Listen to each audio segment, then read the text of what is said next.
नमस्कार, एवन उत्तराखंड में आपका स्वागत है। मैं हूं सौरभ शर्मा। आइए नजर डालते हैं इस वक्त की सुर्खियों पर। उत्तराखंड में बजट की तरह यूसीसी पर भी जनता में होगी रायशुमारी। सीएम धामी बोले, प्रदेश में कोई भी फैसला जनता के सुझाव के बिना अधूरा। समान नागरिक संहिता लागू करना हमारी प्राथमिकता।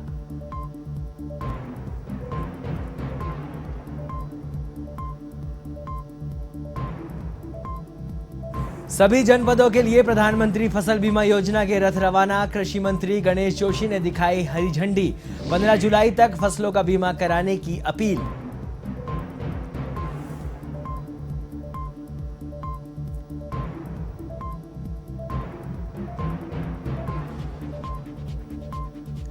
महिला सशक्तिकरण एवं बाल विकास विभाग की बैठक। मंत्री रेखा आर्या ने अधिकारियों से अलग अलग विषयों पर की चर्चा। 8 अगस्त से सम्मान समारोह को लेकर दिशा निर्देश।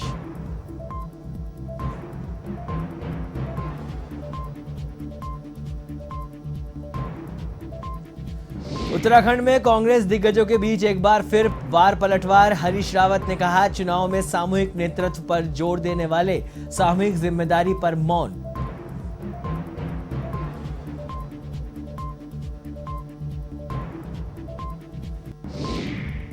उत्तराखंड में बारिश से मौसम हुआ सुहावना। वीकेंड पर सैलानियों के हुजूम से नैनीताल और मसूरी पैक, तो 83 दिन बंद रुकी यात्राएं। सिरदर्द बना सिरोहा बगड़ भूस्खलन।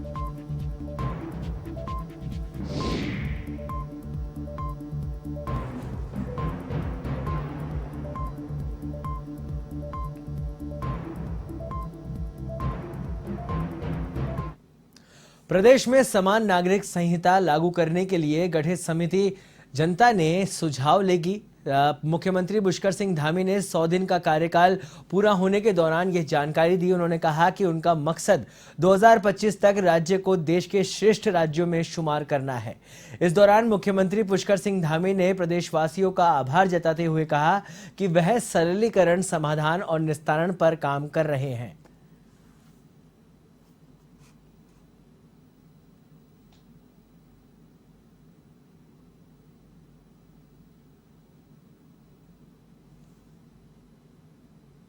कैबिनेट मंत्री गणेश जोशी ने देहरादून से सभी जनपदों के लिए मोबाइल प्रचार रथों को हरी झंडी दिखाकर रवाना किया। यह रथ प्रधानमंत्री फसल बीमा योजना का प्रचार प्रसार करेंगे। इस दौरान गणेश जोशी ने कहा कि देश भर के 13 करोड़ और अकेले उत्तराखंड में 12 लाख से ज्यादा किसान प्रधानमंत्री फसल बीमा योजना का लाभ उठा चुके हैं। साथ ही गणेश जोशी ने प्रदेश के किसानों को से आग्रह किया कि किसान भविष्य में फसलों के होने वाले नुकसान से बचने के लिए आगामी 15 जुलाई तक अपनी फसलों का बीमा जरूर करवा ले।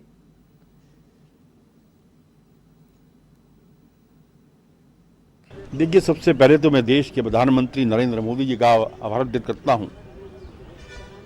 जब से उन्होंने देश की कमान संभाली है, सारी योजनाएं गरीबों के लिए हो रही हैं, किसानों के लिए हो रही हैं, सैनिकों के लिए हो रही हैं, मातृशक्ति के लिए हो रही हैं। हर वर्ग की चिंता मोदी जी करते हैं।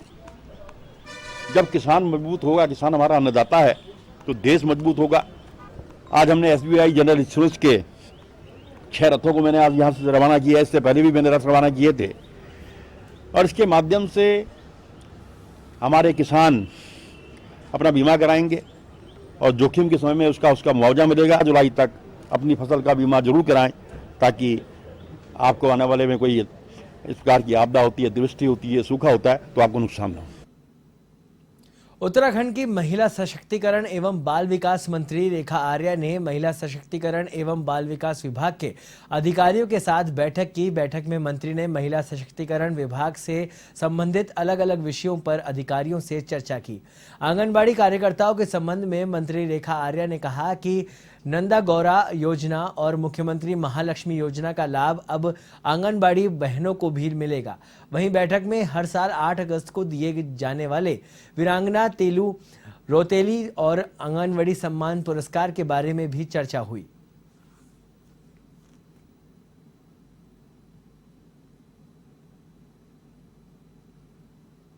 हर साल हम लोग देते हैं। यह पुरस्कार मेधावी महिलाएं हों, ऐसी महिलाएं जिन्होंने समाज में बहुत अच्छा काम किया हो, आदर्श प्रस्तुत किया हो, चाहे वो साहसिक क्षेत्र में हो, शिक्षा के क्षेत्र में हो, स्वरोजगार के क्षेत्र में हो, इंस्पिरेशनल हो, किसी को बचाने के परिप्रेक्ष्य में हो, बहादुरी का हो, मतलब इसमें सभी एंगल हैं जिसमें जो है महिलाएं तिलुरती पुरस्कार के लिए आवेदन कर सकती हैं।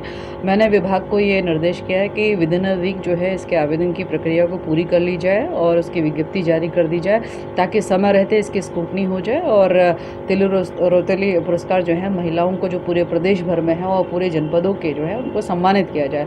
अब की बार में एक विशेष बात ये रहेगी कि पिछले बार हम लोगों ने जब यह तिलुरती पुरस्कार दिया था तो हम लोगों ने उसमें कोरोना में बेहतर काम करने वाली महिलाओं को भी हमने सम्मानित किया था, जिन्होंने अपनी जान का जोखिम लेते हुए समाज सेवा करी। उत्तराखंड में खाद्य आपूर्ति मंत्री रेखा आर्य और आईएएस अधिकारी सचिन कुर्वे का विवाद थमने का नाम नहीं ले रहा है। इसी बीच रेखा आर्य ने हाल ही में हुए जिला खाद्य आपूर्ति अधिकारियों के तबादले को जल्द निरस्त करने की मांग की है और कैबिनेट मंत्री रेखा आर्य की माने तो इस मसले पर मुख्यमंत्री से उनकी बात हो चुकी है और मुख्यमंत्री ने आश्वासन दिया है कि जल्द ही तबादले निरस्त कर दिए जाएंगे।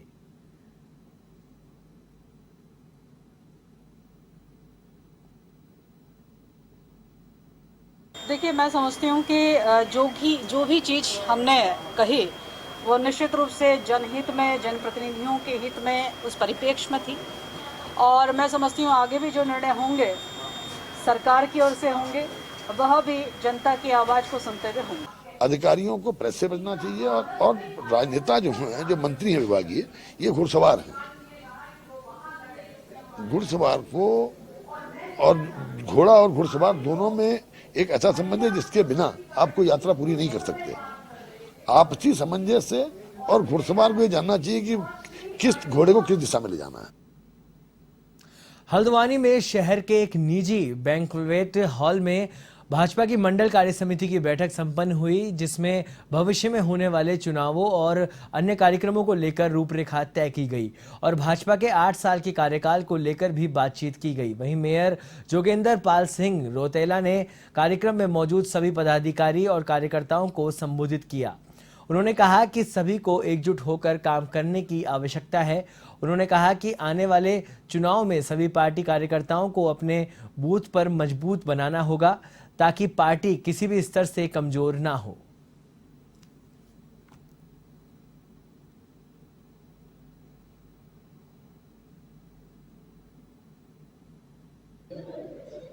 आज पार्टी यानी कि संगठन में दिए गए उच्च निर्देशों को यहाँ पर सभी कार्यकर्ताओं को अवगत कराया गया।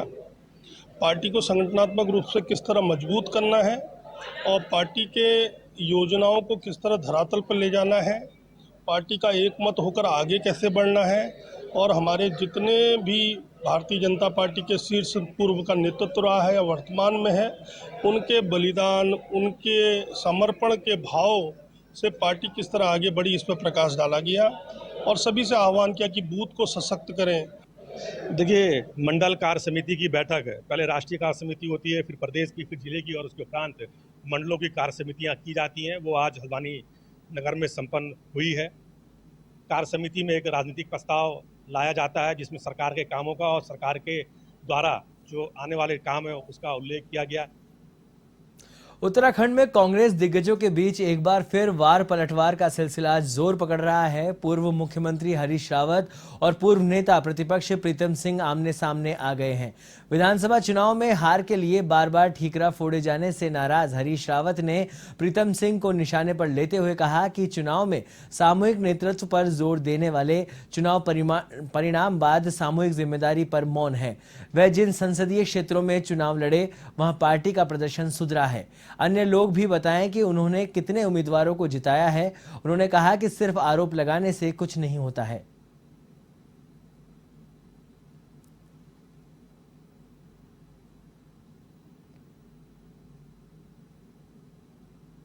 टिप्पणी नहीं करना चाहूँगा, बल्कि मैं तो जो कुछ हमारे साथियों ने कहा है उसको मैं देव वाक्य मान करके, वो बिल्कुल सत्यता है। कोई भी व्यक्ति अपने प्रभाव से जीतता है, वो किसी या पार्टी के नाम से जीतता है। यही कारक हैं। मगर मेरी व्यथा ये है कि कुछ लोग कैंपेन चला करके हरिद्वार के अंदर हार के का ठीक रहा, कहीं भी जाते हैं, किसी सोशल गैदरिंग में जाते हैं तो वो मेरे ऊपर फोड़ते हैं, कहते हैं मैं वहाँ चर्चा करके, अरे साहब क्या करें, आज कांग्रेस की सरकार होती है, हरीश रावत ने सब हरा दिया, अरे साहब करवा दिया। ये वही लोग हैं जिन्होंने आज से 5-6 साल पहले हरिद्वार में एक कैंपेन चलाया था कि हरीश रावत बाहरी है, हरीश रावत पहाड़ी है। आज उन्होंने जो है ये चुनाव के कैंपेन का कर दिया है। तो इसलिए यदि कोई किसी को लग रहा कि मुझको लक्ष्य करके कहा गया, तो मैं जो भी कल्पना में समझ रहे हैं उन सब कल्पनाशील व्यक्तियों से उनको कहना चाहता हूँ नहीं। सर कौन-कौन लोग हो सकते हैं? लेकिन हरिद्वार में जो लोग हैं वो चिन्हित हैं, सब जानते हैं कौन लोग हैं। उनमें से बल्कि जो लोग मुझको बाहरी और पहाड़ी बताते थे, वो तो कुछ लोग तो संभल गए, वो तो अब ठीक बातें करते। खबर काशीपुर से है, जहां कांग्रेस भवन में वरिष्ठ नेता और नेता प्रतिपक्ष यशपाल आर्य के लिए अभिनंदन कार्यक्रम आयोजित हुआ, जहां यशपाल आर्य ने कार्यकर्ताओं को संबोधित करते हुए कांग्रेस को मजबूत करने की बात कही और भाजपा पर भी हमलावर होते हुए कहा कि बीजेपी देश के मजबूत ताने बाने को कमजोर करने का काम कर रही है। कार्यक्रम में तमाम कार्यकर्ताओं समेत स्थानीय नेता भी मौजूद रहे।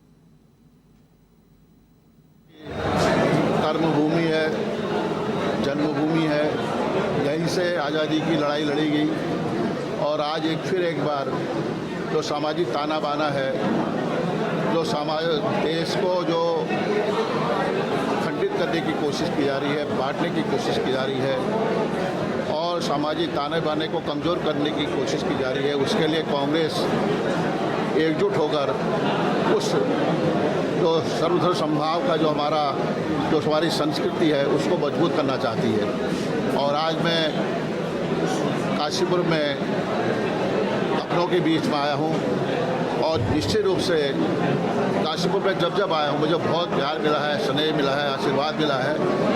करते हैं अगली खबर की ओर। उत्तराखंड के नेता प्रतिपक्षी यशपाल आर्य जसपुर विधायक आदेश चौहान के आवास पर पहुंचे, जहां प्रतिपक्ष नेता यशपाल आर्य ने विधायक के निवास पर कांग्रेसी कार्यकर्ताओं के साथ बैठक की।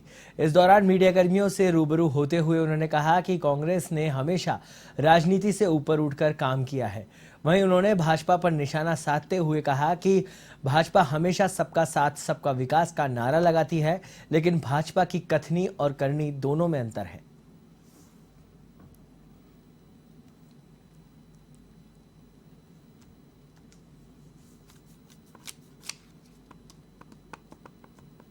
कांग्रेस ने हमेशा दलगत राजनीति से ऊपर उठकर काम किया, चाहे विपक्ष के विधायक हों, चाहे विपक्ष के हमारे साथी सहयोगी रहे हों, साथी हों, उनके भी उन क्षेत्रों में भी काम हुआ है। लेकिन आज वो सारी चीज़ें दरकिनार कर दी गई हैं।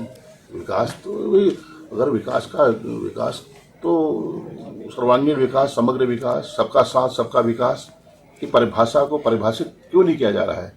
कथनी और करने में क्यों फर्क है? ये देखने की बात है।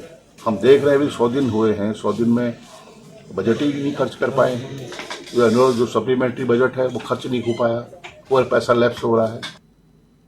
मसूरी में केंद्रीय जीएसटी के क्षेत्रीय कार्यालय का मुख्य अतिथि सीजीएसटी आयुक्त दीपांकर एरन ने लोकार्पण किया और कहा कि जीएसटी देश के अंदर महत्वपूर्ण आर्थिक बदलाव का परिचायक है, जिसने पूरे देश को जोड़ा है। उन्होंने कहा कि करदाताओं की समस्याओं के निदान और उन्हें सुविधा प्रदान करने के लिए मसूरी में रेंज कार्यालय खोला गया है।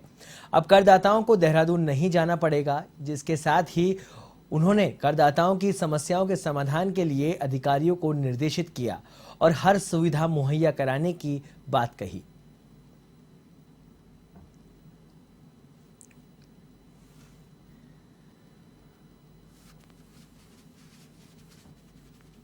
नहीं, सर्वप्रथम हम सबको बधाई देते हैं, आपको, पूरे समाज को, पूरे देश को। आज हमारा 5वां हम सब का जन्मदिन है। जीएसटी महज विभाग का, केंद्रीय अप्रत्यक्ष board, central board of indirect taxes, customs का या भारत सरकार का या राज्य सरकारों का ये जन्मदिन नहीं है, बल्कि हमारे पूरे भारतवर्ष का है, क्योंकि ये एक महज टैक्स रिफॉर्म ही नहीं है, ये एक मेजर इकोनॉमिक रिफॉर्म है जिसने देश को जोड़ा है, जिसने देश को एक मार्केट बनाया है, one nation one market one tax, जिससे देश में उद्योग व्यापार तेजी से बढ़ रहा है। और हम अब लोग करीब 1,67,000 करोड़ राजस्व हमारा आया मई के महीने में, और हम अग्रसरित हैं एक विकासशील से विकसित दिशा में, जो स्थान भारत का 2000 साल तक था, जब भारत 20 से 25% विश्व जीडीपी कंट्रीब्यूट करता था। 1700 तक जब हमारे यहाँ अंग्रेज आए, उसके बाद जाने के बाद हमारा मात्र महज आज की तारीख में 3.5% जीडीपी हम कंट्रीब्यूट करते हैं। तो ये एक रिफॉर्म उस दिशा में है जो भारत को दोबारा विश्व गुरु की स्थिति में। और हल्द्वानी में हुई मूसलाधार बारिश ने प्रशासन और नगर निगम की पोल खोल दी है। बता दें कि नगर निगम की लापरवाही से घरों के भीतर पानी घुस गया, जिससे जनता में आक्रोश दिखा। जनता का कहना है कि आला अधिकारी सिर्फ एसी के कमरों में बैठकर अलर्ट जारी कर रहे हैं। जमीनी स्तर पर जनता परेशान है, जबकि नगर निगम पर यह दावा कर रहा था कि शहर में बरसात को लेकर सभी तैयारियां कर ली गई है।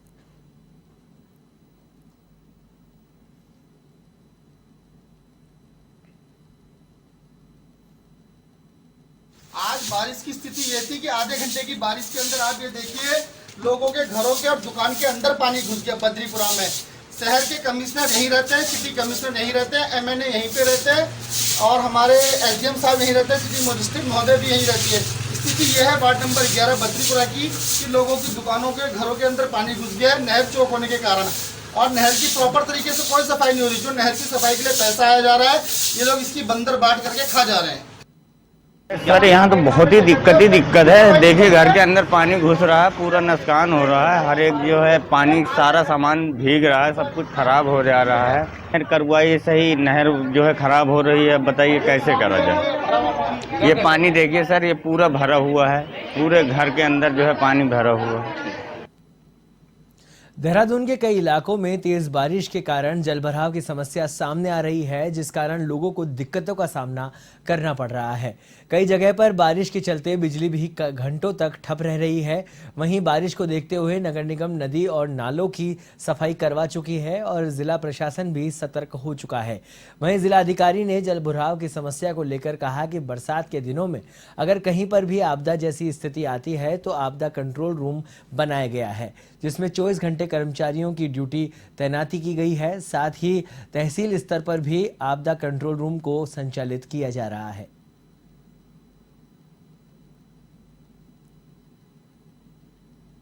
देखिए, जलभराव की समस्याएं, हमारा जो आपदा कंट्रोल रूम है 24/7 संचालित है और तहसील्स में भी आपदा कंट्रोल रूम 24/7 वर्क कर रहा है। इस बार हमने तहसील स्तर पर आपदा कंट्रोल रूम्स को और सुदृढ़ करने के दृष्टिगत हम लोग ज़्यादा से ज़्यादा स्टाफ हम नियुक्त कर रहे हैं। तो सूचना जनता से लगातार जहाँ पे भी आ रही है हम संबंधित विभाग को कम्युनिकेट कर रहे हैं। जैसे कल परसों सूचना आई थी इंदिरा नगर और 3-4 जगहों पे जल भराव की समस्या आई थी, तो इमीडिएटली उसका निस्तारण कर दिया गया था। और इसके अलावा नगर निगम के साथ हमने मीटिंग्स भी की हैं। नगर निगम को मैंने कहा भी है कि कोई और सक्शन मशीन्स इत्यादि अगर उनको ज़रूरत है तो हम स्मार्ट सिटी फंड्स के अंतर्गत उनको उपलब्ध करा दें। इस बुलेटिन में फिलहाल इतना ही। देश और दुनिया की तमाम खबरों के लिए आप देखते रहिए A1 TV।